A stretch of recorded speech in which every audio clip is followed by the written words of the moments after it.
So welcome back to the podcast. And today, Janice and I wanted to talk about some of our experience of building a brand new home. And we just went through it. We're very excited. It was something that we looked forward to for how long? Ever. For a long time. So, and we thought we would be able to share some experiences that were good that someone else can use, and if had to do it over, we'd maybe do this or do that. So welcome to the podcast. Thank you.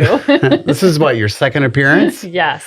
So what would you say it was one of the most important things with getting the process started, but getting going?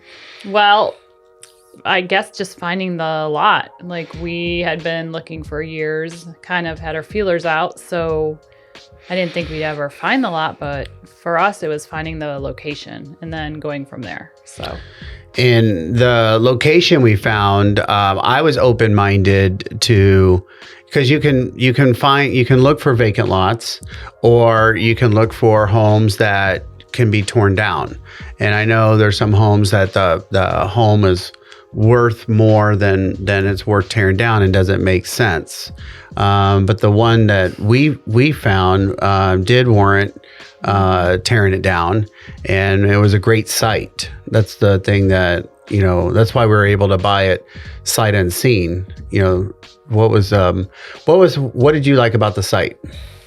We could walk everywhere. So We're in Central Beach, so we could literally, a block away is our favorite restaurant. We can walk 2 blocks to the beach.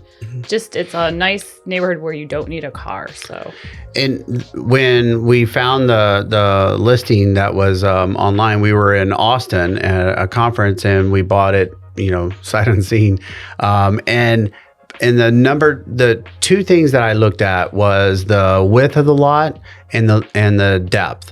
And a lot of people underestimate, a lot of people that may focus on the depth, when I think one of the most important, you got to have both, but I think one of the most important things is the width, because that usually will generate the main living space, give you options to side-loaded garages, give you options for, a wider driveway and things like that. Now, if the site came up and it was everything, most of the boxes were there, and the lot was narrower, we probably would have still just compromised and built something different.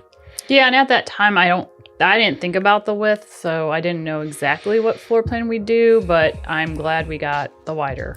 It's the number one question that somebody asks is how wide, when you talk to a builder or GC and you've brought a property to them, the number one question they'll ask is, well, how wide is it? And because that dictates if you could have a 60-foot wide house or a 70-foot wide house or even a 100-foot wide house, because then you have the setbacks, the side setbacks, which limit you to how much is your building envelope. And then the depth gives you the ability to put pools and other ancillary items on the property. Yep. So I would put a lot of time in finding the right location and the right site, and that should be the number one question, is the width. So what was the next? So then we found the lot, and we've known a bunch of builders in town, so we started interviewing just to see who would be the right fit for us. So we landed on the perfect builder, I think.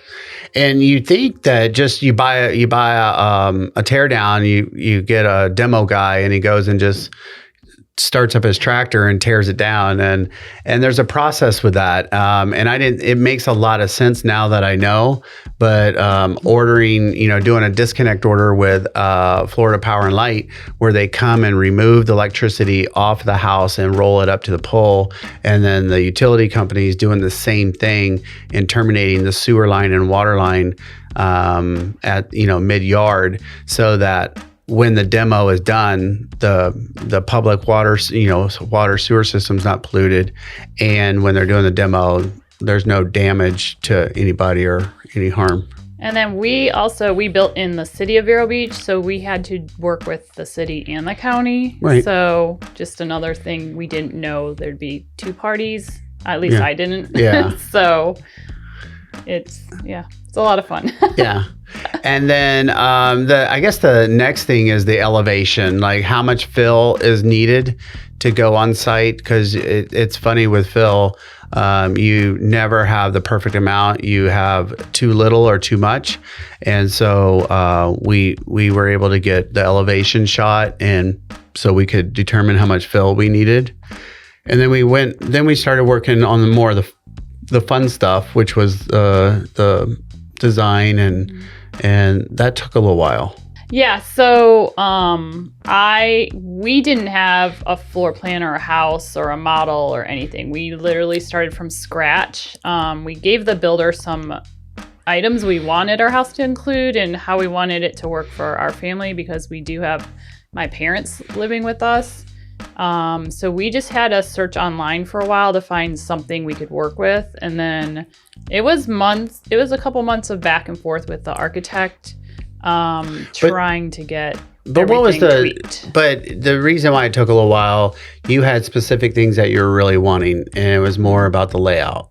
You want to talk about that? Yeah. So any floor, actually there's so many things with the floor plan. Like, I didn't know when we found it online and we knew we wanted to tweak a couple things. You actually have to buy the floor plan, even though you were going to be changing it. So we did purchase it. Yeah, and but you were wanting like the hallways. Yeah, separate. So that's why we liked that floor plan. Mm-hmm. And then we knew what we wanted and tweaked things for like hallways and things. Like, I didn't want to back down from what I wanted. It was kind of a push and pull with the architect and builder, because they're more about efficiency and I was more about how our family's going to live. So we knew what we wanted. It was just a matter of getting to that point with all the tweaks. And then you'd see it on paper and then you'd move something else around. So it did take a while for us to get everything exactly how we thought we would be happy with it. Yeah, and now it's nice having, we have a hallway separating 2 bedrooms from the main living space, and we have like a little hallway separating the master bedroom from the main living space. So a lot of the new construction floor plans, the bedrooms come kind of right into the main living space, which is fine, but we wanted to have a little bit of separation. Yeah. And that took a lot. There wasn't a lot to pick from with that. No, because the new thing is now everything's open and, no hallways. And I kind of like the old school hallways, and it does provide a great buffer. So if that's something you want, just be persistent with it. For us, it's worth it. So. And then after the design, I think the next big step was getting with the cabinet. We call her the kitchen cabinet person, but she really did kind of all the configuration for the interior of the house. Yeah, so our home has a ton of cabinets. We have not only the kitchen and bathrooms, we had a butler pantry and a pantry and just all kinds of areas of cabinetry, a wet bar. So one little thing, she was amazing. Like, she laid it all out and actually did 3D renderings so you can actually feel like you're in the space, which really helped. When she started laying out the cabinets, it actually made us change our plumbing. Yeah. Because it was like the sink probably should go over here, and we made changes, because of the kitchen design. Yeah. So the other thing we didn't expect is just because the cabinets are one way in the actual plans, when you actually are doing a custom home and you can put them anywhere you want and get the drawers instead of the doors and all the functions you need, it does move other big things around that we didn't even think about in the end, until things were not plumbed in the exact right spot when they were actually building the house. But yeah, little things we learned along the way, and what looks good on paper and what fits on paper, when they get to the actual structure, it doesn't fit right, and you have to kind of go back to the drawing board. But the number one thing that I think we were pretty solid on was, once we had the 3D animation, it really got 90 to 95% of everything solidified. Yeah. Because So- we did not have a model home. We just were working off complete paper. So Right. that really helped us really envision, okay, this is actually what we wanted and that we like the way this feels. So And there were model homes in the area, but it wouldn't have been our configuration. yeah. So- I think our home's pretty unique for our area. So So then once we started, I think the next part was we get an agreed to floor plan, and then you go to permitting. And so permitting was like a 90-day process. And this, I got to date things. It was like during all those shortages so we didn't know what to expect. And quite frankly, I don't think the builder did either. But so we got everything submitted for permitting. And I think one of the things that was a big feather in the builder's hat was he did a good job at not making us, but like bringing to the forefront of our attention how important it is to make our decisions and ordering things. Because from the day we got the permit to the day we got CO was only 10 months. And in the environment we were working in, that was unheard of. And that's a lot of that goes to his credit for. We were in permitting and he's like, we need to order the trusses. We need to order the roof trusses and we need to order windows. And I'm like, oh gosh, we don't have an approved plan yet. Like it's not approved by the county. And he's like, the trusses are not going to change and the windows are not going to change. So just trust me on this. And those were two long lead items. The windows, doors, and the trusses were like long lead items. I think we ordered those in like May and they came in. We started building October, so they were just in time for everything. Yeah, so. it was. So that was making those decisions and being able to do it effectively. And sticking to your decisions. Right. Because once you start changing things and change orders, like it becomes kind of, I would think, a mess. Like we luckily didn't really change things. So I'd give you, I think one of the things that really helped us is you came to the initial meeting with the builder with a folder of all your Instagram, all Pinterest. all your inspirational things and things that you really wanted in the house. And I scared him. You did. He wasn't scared. He was scared for me. He's like, have you seen what she's wanting? But I think you were super organized about it and you were not you weren't like making, changing your mind every other week.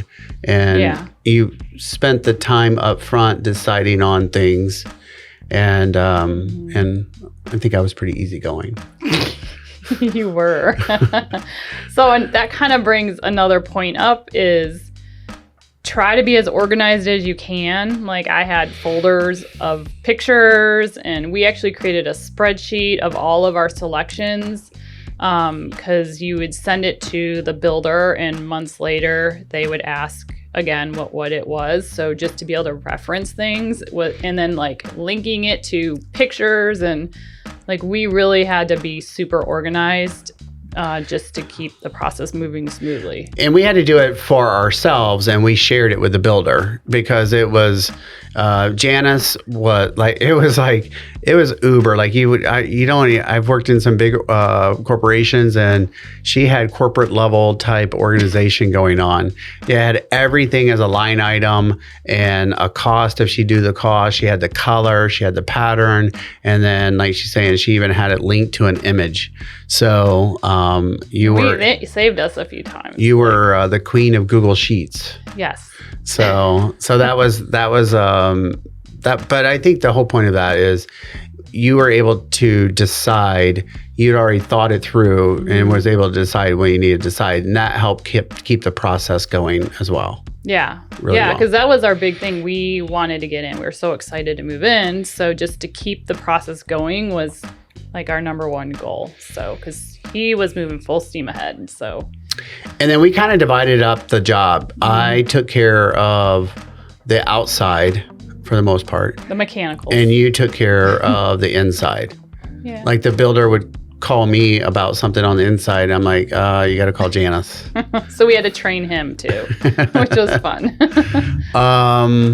Then from there, I don't think it was like a big learning. We trusted the builder. The builder did all the things that he said he was going to do. And we were on the job. I would visit the job just because I'm a little, I like to stay on top of things. And on the way to work, I'd stop by, see what trucks were there. And at the end of the day, I would just stop by and see what got done. And that was my extent. It really was like 30 minutes a day. And but I could see the progress. I could see where there were possible problems. And if I was concerned or confused, I could just take a picture and send it to the builder, and then he could, address it or address me and let me know, hey, relax, that's part of the process. Yeah. So I don't like, for us, it's our dream home and we wanted it perfect. So we were there all the time. So if you are building and you're out of town or out of state, it may be a little more difficult. I can't imagine not being there every day. So, but that was like our baby for a while. So that's how we ran things. Yeah. So, and then once everything got going and construction, and we got all the different milestones, all the different inspections going through, and there's a lot. and then pretty much just kind of it ended up getting finished. The house got finished first before the pool. What is also nice if you're building a home with a pool, there are two different permits. So you can move in the house if the pool's not finished, and the pool can get finished afterwards. So that was something that we weren't 100% familiar of, and it worked out because we moved in July 1st, and it took another 2 months for the pool and screen enclosure to get wrapped up. So yeah, and it's actually the screen enclosure that held us up because that company was just far behind. Yeah, and they had to change the peak, and so yeah, because you have to have the pool once it's filled, screened in, or fenced off or something. So that was So and we learned so much about stuff you never even pay attention to. Which way does the door swing? Oh, that's the worst. What color are the hinges? And then where do you want the light switches, and what are they operating? And so we actually have some extra switches that I don't even know what they're for, but we did make that plan in the beginning. And if you walk out this door, you want to be able to turn on this light, and pantry light switches here. And it ended up, it didn't make sense once we moved in. So we had the builder move it. So there's tweaks, you just have to be patient and flexible. And I would give someone, 3 tips if they have the luxury of space and choosing while they're building. As a residential agent in the marketplace, when I talk to buyers and sellers, there are a few things that they always wish they had more of. And if you ever have the luxury of doing it while you're building, it's actually the least expensive part to do while you're building. And that I'll lead with covered patio space in the back.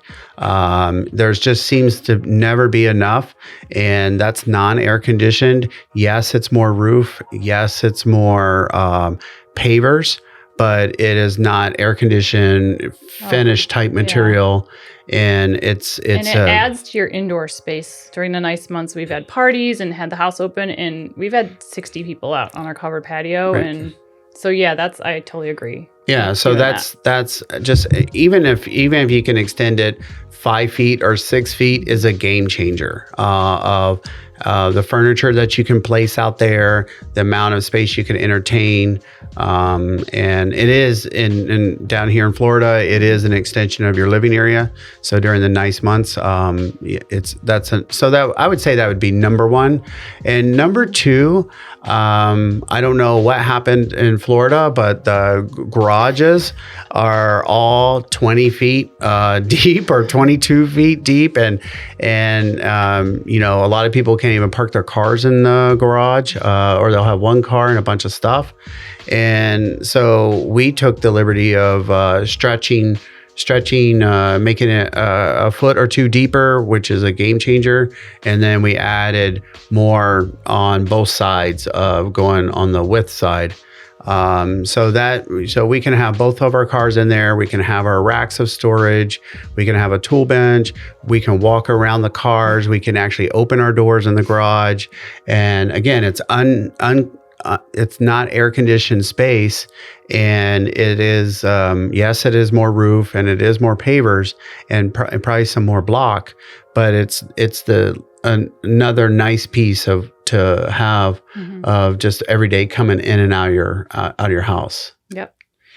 So that would be two things that if you have when you're at the drawing board and able to draw out. Don't skimp on those, especially in Florida. What's something else that you're really glad you did? Just for me, like when we started it, I just didn't want to get into the house and be like, oh, I wish I would have done this. And so I just knew exactly what I wanted going into it. I know this is very broad, but I stuck to things I wanted, even though they may not have made sense to the builder or anyone else. But we use every inch of our house. I knew exactly how we would use it.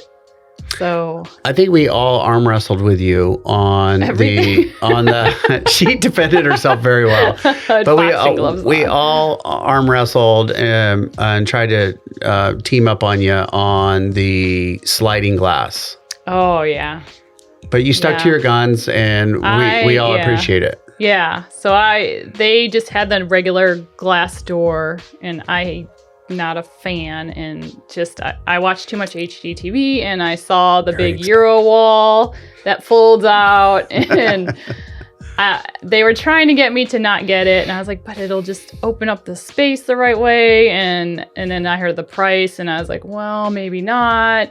And then I saw it in real life. We had her on the ropes for a second. And she was on the ropes. I saw it happen. I saw it in real life, and I was like, no, I'll give something else up. So, I mean, we kind of had a budget in mind.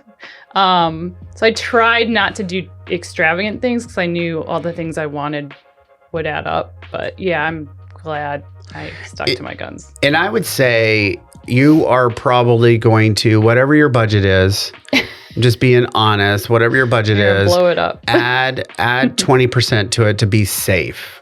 So that would be another tip. So, because sometimes the budget is like your goal, but then you get into it and you're like, I would like to have that. Oh, I didn't even think of that. And it starts adding up pretty quickly. So, but it's your primary home. It's your home. You don't plan on, and it's for long term, Yeah, at least for us. So. Well, good. Well, I think that covers, a lot of, so when are we going to sell it? No, I'm kidding. You have to bring me out in a pine box. So, but we've been in for 6 months. Love it. And we're still working through punch list items. Something I didn't think about is you're done with construction, but you're kind of not with things that kind of go off track or need fixing or whatever. So we're still working through some building things, but so you're kind of still under construction for the next year, I guess. Just tweaking things. Yeah, you got your 1-year warranty on things, and then you start exercising everything, and there are little things that fall off track, and then you're able to, get them taken care of. So that's really nice. Yeah. So we just wanted to try to share some of the things that we went through and some of the joy that we had. We definitely had tons of joy, and I apologize in advance to all of my family that had to see all our progress photos that, we're super excited, but they're getting like every minuscule move that the house had of progress. So thanks for all your patience of all my photos. But you're welcome to come visit. So there's your trade-off. And if you're thinking about building for yourself and you would like a guide through that, I would say, get with me. I love new construction, and I'd be happy to give you some of the vendors we use, best advice, best practices to help you build your next home. And I'll leave you with another pro of building new is, you can, it gives you time to get started on the new site while you're still living in your house and working through any updates you need to do or preparing it for sale. So you could, you're not, you don't have your back against the wall. So, all right. Well, thank you. Thanks for coming. So, you guys have a good day. And if you ever like to chat, all my information's below. Thank you.